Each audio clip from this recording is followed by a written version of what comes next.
Hello everybody. So as you can see, we have our next project on the bench here, and it is a Pioneer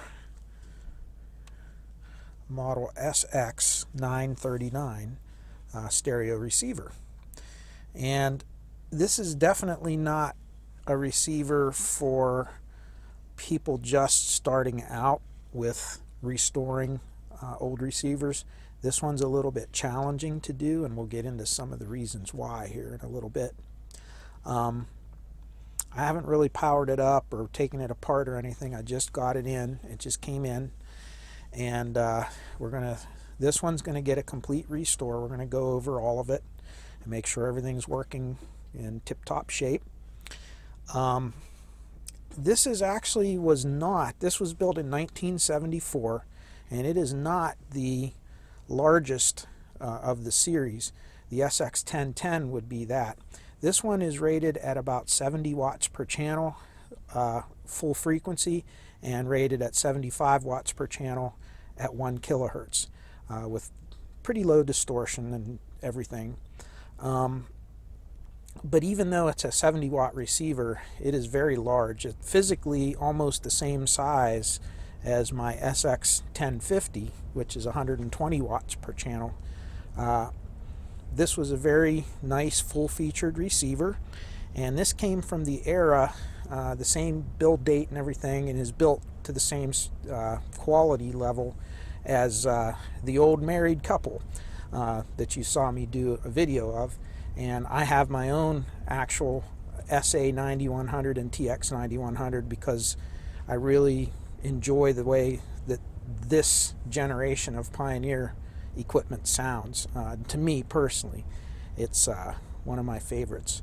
So this should be a very, very good performing, very good sounding receiver once we get it all back up and running.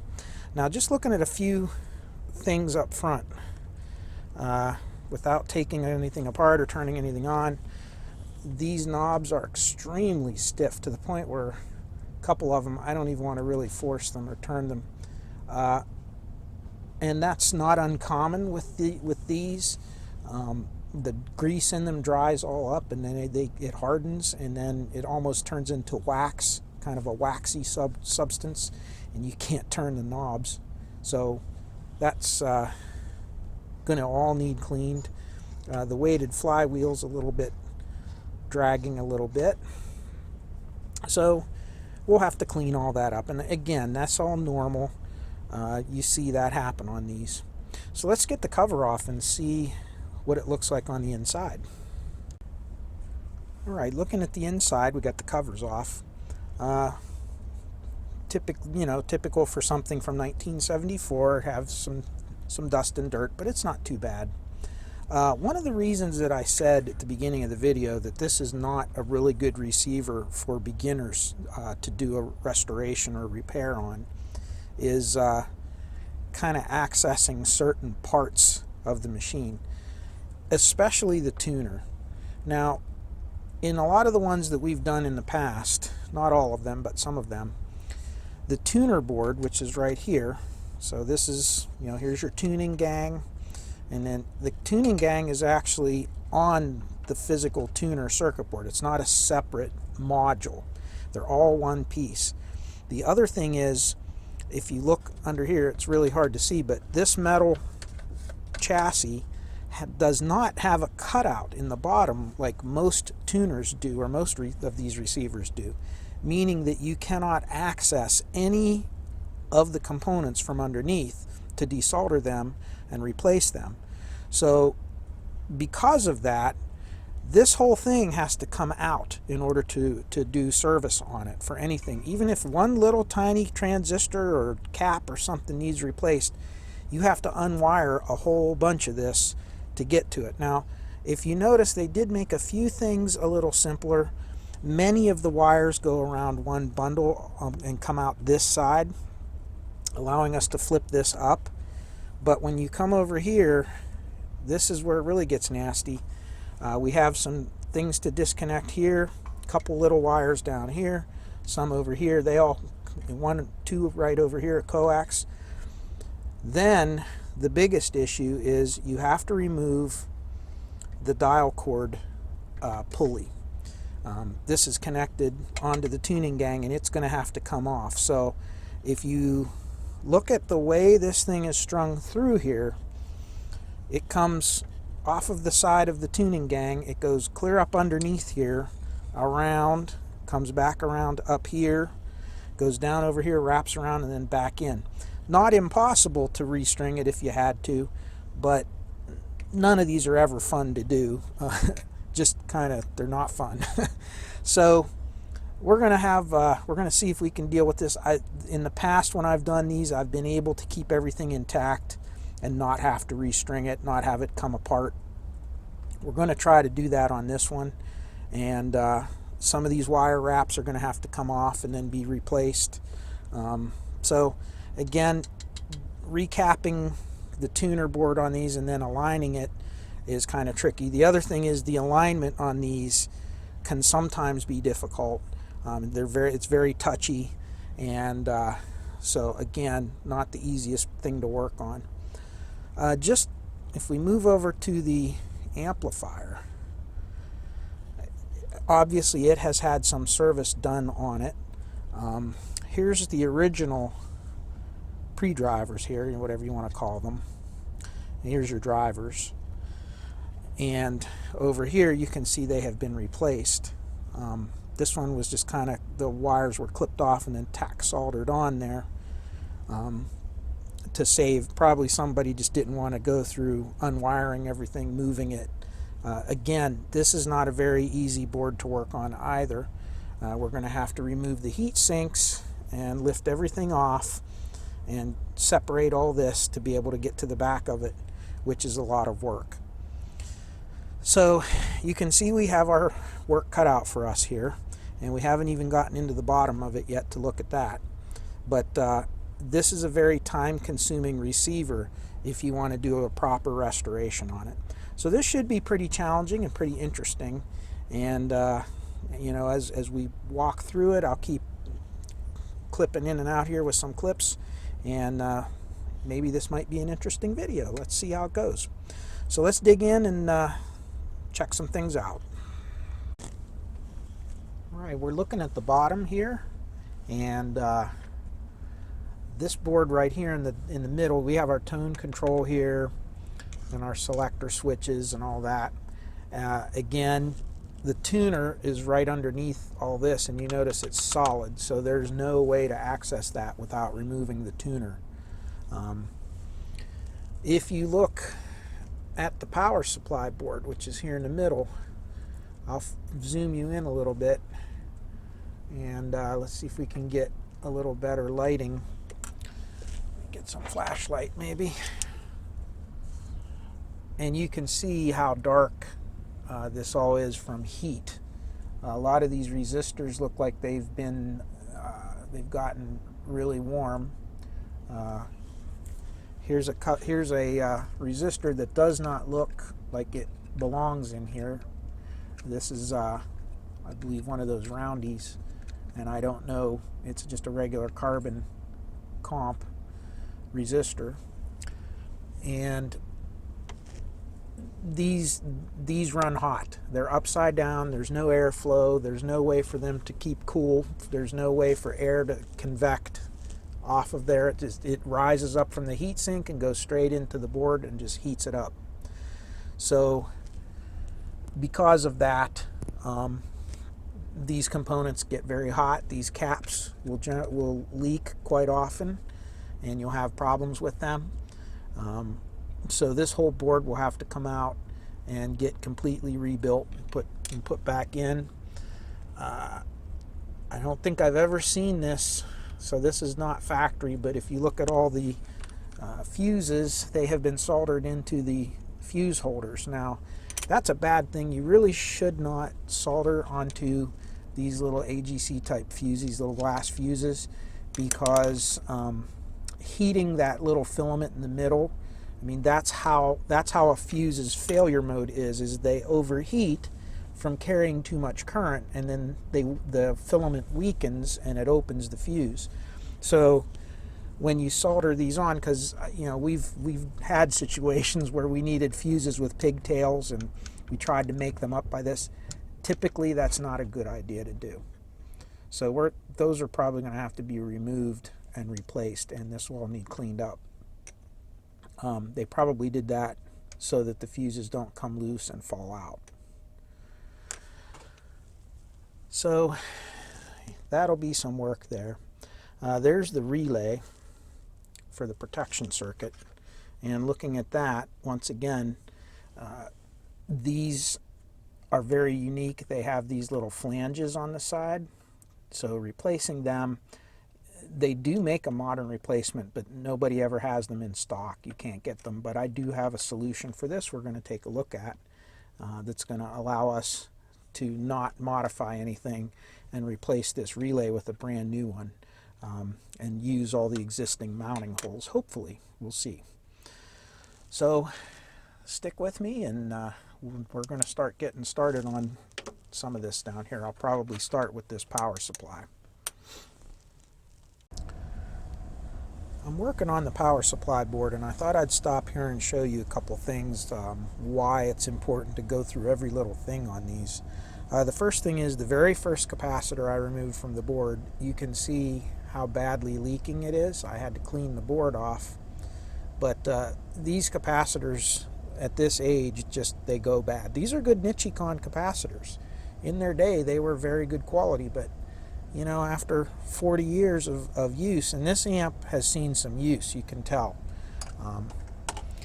I'm removing all these, but if you look right now, I don't think I can get that close and stay in focus. Come on. Right around here, you can see a little circle where it's kind of a stress fracture in the solder. 4 out of the 6 of these joints had that in it. And this is not uncommon. When they get really hot and expand and contract, eventually these will crack, and you're going to have strange little power problems. Now, I just had a person email me and ask me a question about why they get some loud pops in their stereo and some things like that. And there's many things can cause that. A leaky transistor, a bad protect relay, lots of different things, but this is something that can happen that a lot of people don't always catch, is that transistors and components can actually get these little stress fractures in the solder joint, and it will cause a bad connection, and it'll cause those strange things to happen. I see another one right here. You can just kind of see it a little bit. There's a couple of them around here that are, if they're not cracked, they're on their way to it. So you have to kind of take your time when you work on these and kind of go through everything and verify all that, and touch up the solder anywhere you need to. And if you use flux, you know, make sure you kind of take a little swab and clean it back off, just to make it neat.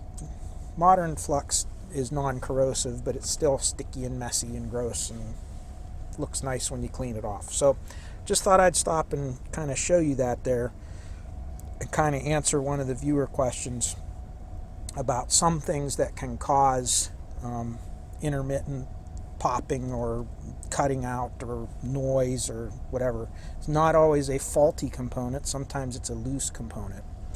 So there you go. We have the power supply board done finally, and besides the recap, this thing had some other things that needed replaced. I replaced all of the transistors on this board. Couple reasons. Number one, some of these old TO220 transistors tend to run a lot warmer than the newer styles. For the NPNs, I used MJ3055T, and for the PNP, big ones, I used MJ2955T, and they run a little bit cooler, and they are a 90 watt dissipation transistor instead of 40 watt maximum, so they can handle a lot more stress, and they do run cooler. A couple other things I ran into. I replaced these 3 transistors down here. These tend to go noisy after a while, and I'll show you the originals are right here. And if I take one of them and kind of hold it near the new ones, you can see that the new ones are physically taller. They're actually a larger size transistor. They can dissipate a little bit more power. They're a modern replacement for these. And they are, let me see, I'm using a KSA-916 for the PNP and a KSC-238 for the NPN. That's what these are. Last but not least, these three resistors here, and I've got them right here as the originals. They weren't bad. The problem is they mount these power resistors right onto the board, and you can see wherever they were mounted, the board is all discolored and crusty and all kind of things. And they do get very, very warm. They don't get burning hot, but they get really warm. So I replaced them. This was a metal film, and these two are power resistors. They're a lot heavier duty. I put the Teflon tubing on them and raised them up off the board a little bit to give them a little bit of breathing room to, so they don't get so hot. And these ones, being a larger body, tend to dissipate the heat better, and they don't overheat quite so much. So, and these are all 105 degree capacitors, except for these ones are 125s because those are what I had. But cleaned off these terminals and bent them back properly and put all new fuses in. So this power supply is perfectly on, and it should last him a very long time, so we shouldn't have any problems. So now we're going to go through and do the protect board, speaker protect board, and the relay. While we're down here, we might as well. And then I'm probably going to flip back over to the top, and I'll do the tone section and all this stuff later, but I'll do the amplifier and the tuner because those are the most difficult to get apart and to get into. Those are going to be the most work. And then after that, I'll have to pull the faceplate off to get at all of this stuff over here. So that's kind of the game plan that I'm going to follow for right now. So that's just a quick update, and more to come. All right, we have the protect circuit all rebuilt here. Got all the new caps on there. And there are 3 transistors on these that I replace. And one of them is this old 2SC1384, which is this little one right here. And I replaced that with one of these metal can TO5, which is a SK3024 or a ECG128. There's a whole bunch of different part numbers that you can get these under, but it's actually a 5-watt TO3 or a TO5 transistor. A lot heavier duty, a lot better current capability. This is the transistor that actually switches the coil in and out for the relay, for the protect relay. And this is also going to get a flyback diode, or whatever you want to call it, a protection diode, reverse bias diode across the coil, so that we don't have that back EMF getting back into here and damaging it. Too many times I've had these transistors go bad, so it is now, if somebody requests a restoration of one of these, I automatically replace them. The other thing that gets replaced is these 2 transistors right here, and I've replaced them with 2 N5551s, which are an exact replacement for the ones that were in there, which were 2 SC869s or C869s. These are really good replacements, but these 869s that come on these Pioneers, they have that creeping doom on them that I talk about, where the actual wires, see how they turn black here and tarnish? And the tarnish on the outside of the wire, it doesn't concern me as much, but what happens is that tarnish will kind of creep up through the case of the transistor and actually cause them to get noisy. If you notice all these other transistors, they're a different make and they're a different model of transistor, but they don't get that. I don't know if I can get close enough, but if you notice, none of the wires on those ones right there, none of those wires actually get tarnished like that. It's just those ones right there. And unfortunately, those two transistors are right monitoring the right and left channels. They're right at the inputs here. And these are the ones that are actually monitoring your speaker terminals for DC. Another word of warning on these is, do not, if you replace the capacitors on these, make sure you get the exact value. If you go a little bit higher on the voltage, it won't hurt anything. But for capacitance, you absolutely don't want to ever change the value. You shouldn't do that anyways, anytime, but especially in this circuit.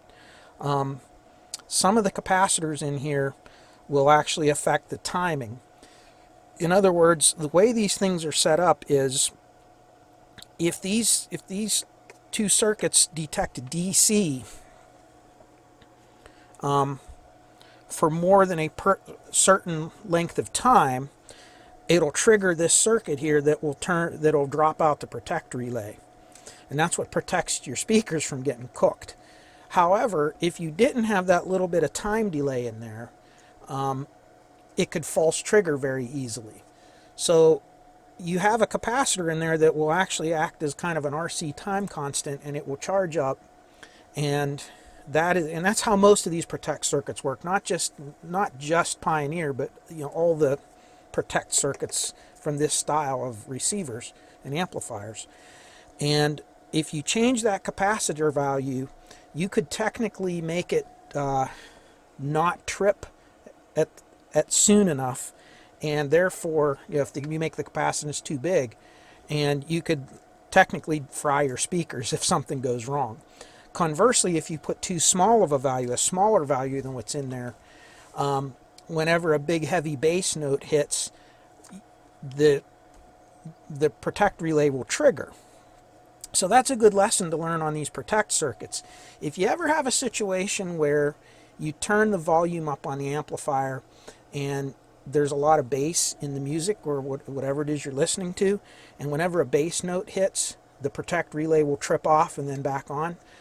Oftentimes what it is the actual capacitor in there, and I believe it's this one right here, this 100 microfarad. That capacitor may actually be faulty. So if that's a leaky capacitor and it's low, it has lowered itself in value or something, what will happen is, you see that resistor there and this resistor here, it forms a time constant, and if that capacitor is too low of a value, it's not a high enough capacitance, what will happen is this will trip very easily.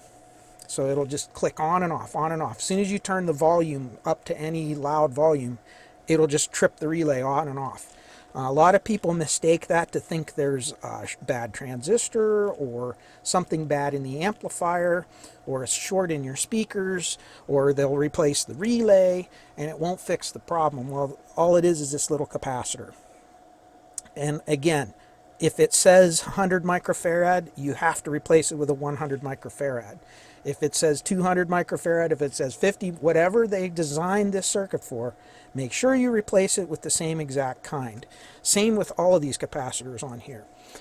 You want to make sure this circuit is exactly the way it was designed at the factory so that it works properly. Just a little word of warning. I thought I'd take some time and go over that. Something I don't think I did on any of my other videos. So this is all rebuilt. We're going to put this little diode here that I drew in, but we're going to do that after we replace the protect relay, which is what we're going to do next. We're going to do the protect relay and the filter capacitors, and as soon as I get some things together here, we'll be back and I'll kind of go over some notes on that. Alrighty, let's talk about speaker protect relays for a minute. A lot of you make a lot of comments on I don't want to hear about this or that. Can you skip over your videos and just get to this because I'm not interested?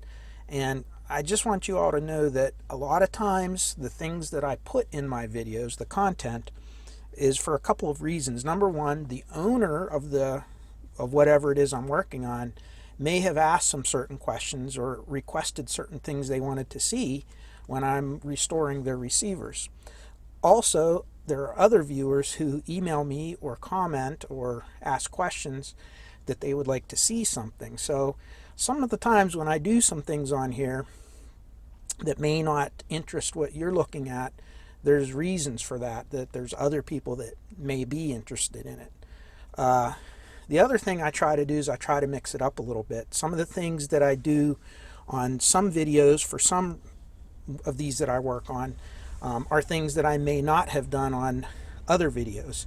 And things that I leave out of these videos may be something that I've already done on another video. So you kind of have to go through my videos if there's something specific that you want to see. Oftentimes, if you go through them, you'll find something, you'll find what you're looking for.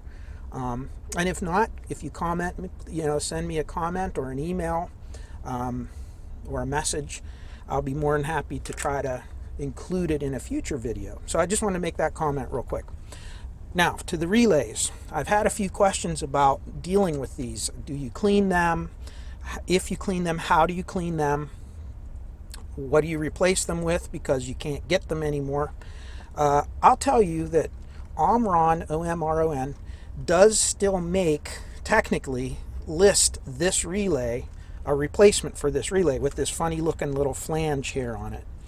But when you try to order one, nobody ever has stock in them, and they're not orderable. So I don't know if they're just no longer in production or if they're so limited that you can't ever get them.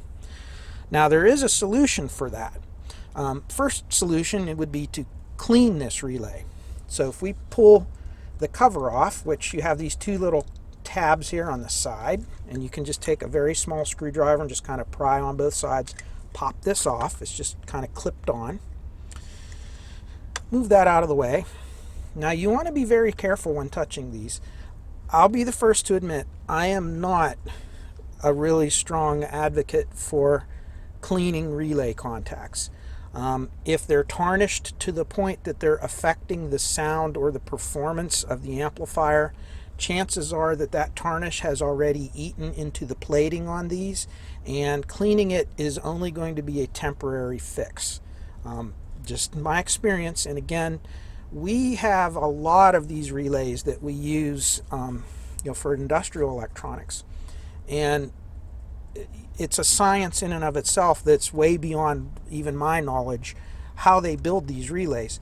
All relays are very similar in that you have these little magnet and a set of contacts, but when you start talking about the contacts themselves, something that a lot of people do not know is the material that they use for the plating of these little tiny contacts. So if I zoom in, which my camera won't get in real close, but you can see a little bit here, that material in here that they use for the contacts, they actually plate these. So there'll be a base metal, see that little tab there, and then on either side of the little armature there's a little contact, and there's a base metal that they will usually electroplate with a very highly conductive material, like silver or something like that.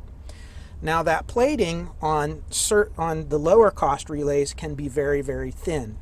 And if you start to get some tarnish or some pitting from arcs or whatever, what will happen is that plating will get eaten off of there, and then the base metal that's under there will tarnish very easily. So if you clean it, the tarnish will return very quickly because that plating has been eaten away by the tarnish. So that's why I'm not a big person into cleaning these. If they get to the point where they need cleaned, they're probably going to need replaced. The other thing is a relay, by its nature, I don't know if you can see this, but when they close, you see how there's just the tiniest little bit of flex. I don't know if you can see that. That little bit of flex causes a cleaning action. It causes the contacts to rub against one another every time they close. and that kind of helps them to clean themselves. Now, there are certain relays that are designed to switch high currents, and we call those contactors, and those aren't to be confused with these simple little relays. These relays don't really like switching high currents. When they do, that arcing will eat away at that and destroy that plating and cause it to pit very easily. That's why I said in a previous video, I think I already mentioned this, it's really not a good idea to crank the volume way up on your amplifier, turn the power on, and then all of a sudden this big blast of sound goes through this contact out to your speaker. Remember, your speaker is a very low impedance load, so you're putting a very large amount of current through those little contacts, and that's going to wear them out a lot quicker. Now, there are other relays that are built that have solid contacts. They're not plated. They're much more durable. They cost more money. They're harder to get sometimes, but they are a much better quality and will hold up a lot longer. So when you replace these, you may want to think about that. And researching this can get very complicated because it's really, they don't tell you the plating material or whether the contacts are solid or plated. A lot of times it's very hard to get that information from the manufacturer. So I'll show you what I use and then you can go from there. But this relay, the owner actually requested that I just replace it, just to make it, you know, kind of preventative maintenance type thing. This relay is actually not in very bad shape, although it does have, you know, if you look under a microscope or a magnifying glass, it does have a little bit of tarnish already beginning on it, but it probably could be cleaned. Now, for those of you who want to know, you know, if you really wanted to clean it, how do you clean it? Well, I'll show you the way I do it. First of all, never ever use anything like this. Do not use deoxit. Never use deoxit to clean these contacts. Deoxit will actually put a coating on those contacts, and that is bad. You do not want that. Deoxit, there's 5% of kind of a oily compound that's designed, you know, for potentiometers and things. It really isn't designed for this. If you're going to use contact cleaner, use something that is just kind of this you can buy at a hardware store. It's actually cheap stuff. It's quick drying. It leaves no residue. It's plastics safe, so forth and so on. You can use that, or just use some basic anhydrous alcohol, which anhydrous alcohol has no water in it, and it will completely, you know, go away when it evaporates. I take a piece of cardstock. This is like a 3x5 note card. It's kind of stiff and it's white. There's no paint or no kind of ink. You just use the white part. I take a little bit of this stuff here and I just put a little tiny bit on there just to make it wet the whole way through. Probably spraying everything here because I'm looking through the camera. And then you just kind of, for the top part, you just kind of pass it under there and very easily and gently wipe it off. Then you go down into the bottom and just hold down very slightly and just clean it off. This is all I do. Burnishing tools, any kind of things like that, for this type of relay, never ever use them. And you can tear this down thinner if you need to, you know, get down into the inner contacts and clean them, and just keep putting a little coating at a time and just cleaning it off. That's the only thing I will do to these, nothing beyond. If it takes something more than that, I will replace the relay. Now, I know there's a lot of people that may disagree with that, and that's cool, that's okay. I'm just, from my experience, this is kind of the rule that I follow, that's all. Now, let's talk about replacing this relay if we wanted to. What are our options? Well, the best option would be to get this relay, which is a MS4U, they call it. And Omron has one, and I think it's an MY series. It's like an MSY24 or something like that. I'm not sure. But they make one with these tabs on the bottom, but you can't find them. What you can find is the proper relay with the tabs on the top. Now this will mount in from the top, but you'll have to get a longer screw and a little spacer, like a little piece of, just a little piece of metal tubing or something, cut it to this length, and you can screw down through this tab and it'll hold in from the top. And this will work just fine. This particular one is an LY2F. See there? LY2F24. They also make an LY4F24. The difference, the 2F has 2 sets of contacts, and the 4F will have 4 sets of contacts, if you can see that. That's the main difference. Now, if you look on this Pioneer, this particular one, it is a 4 contact, but what they've done is they've tied 2 and 2 together. So really they're only using this as a 2 contact relay. Now, I don't like tying contacts together. When the relay is closed, it will double the current capacity of these contacts. However, when it's opening and closing, drawing an arc, okay, if there's a load on here, no matter how precision they build these, electrons travel almost at around the speed of light, and this little mechanism travels a lot slower than that. So the chance of both contacts coming in and out at exactly precisely the same time is almost impossible.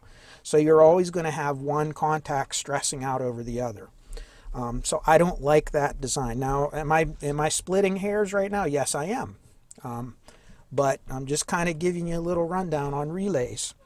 So I use these ones with the 2 contacts. Now let's look at the difference. Here's a 2 contact.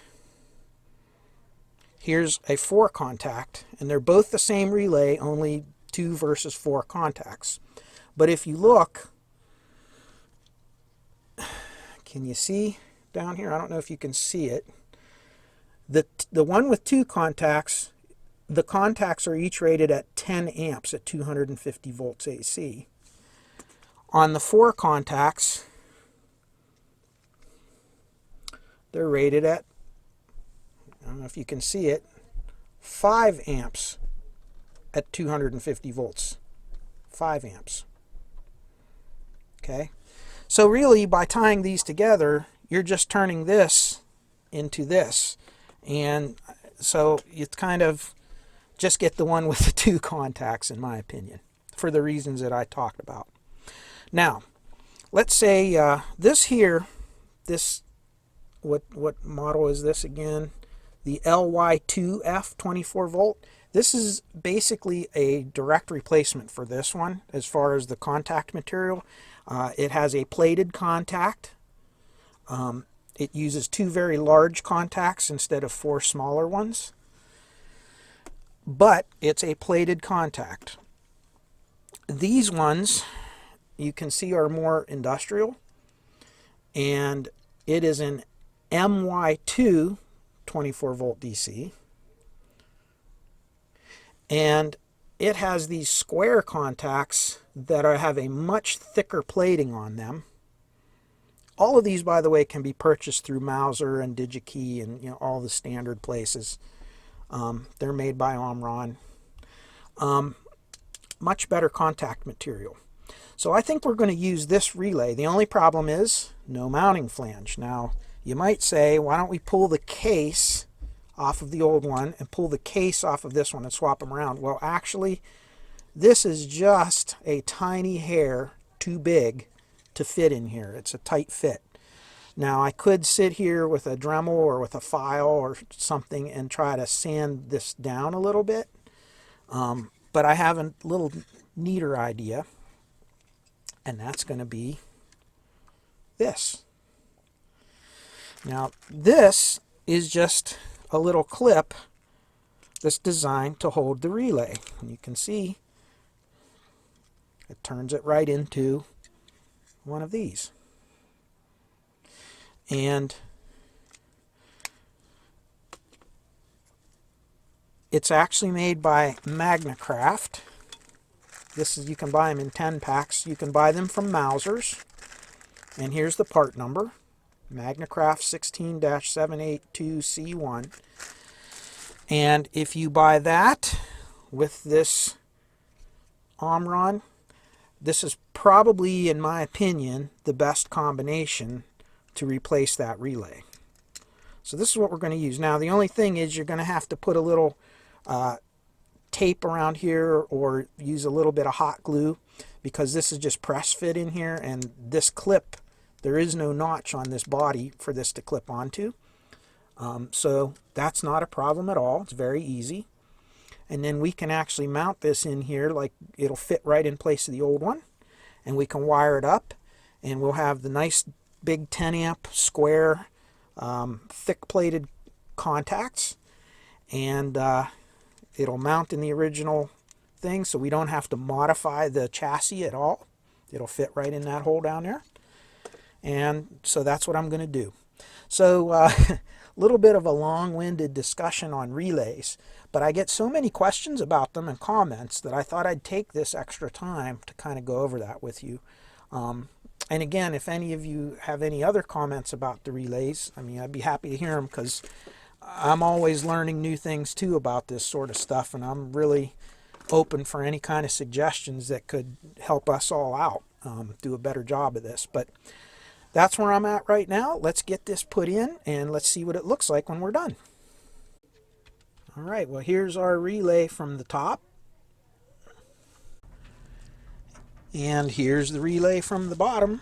And as you can see, it's a lot neater now with just the dual 10 amp contacts. And we, of course, have the little 1N4148 back bias diode in there to protect all the back EMF from damaging our transistor. So our protect circuit is all set.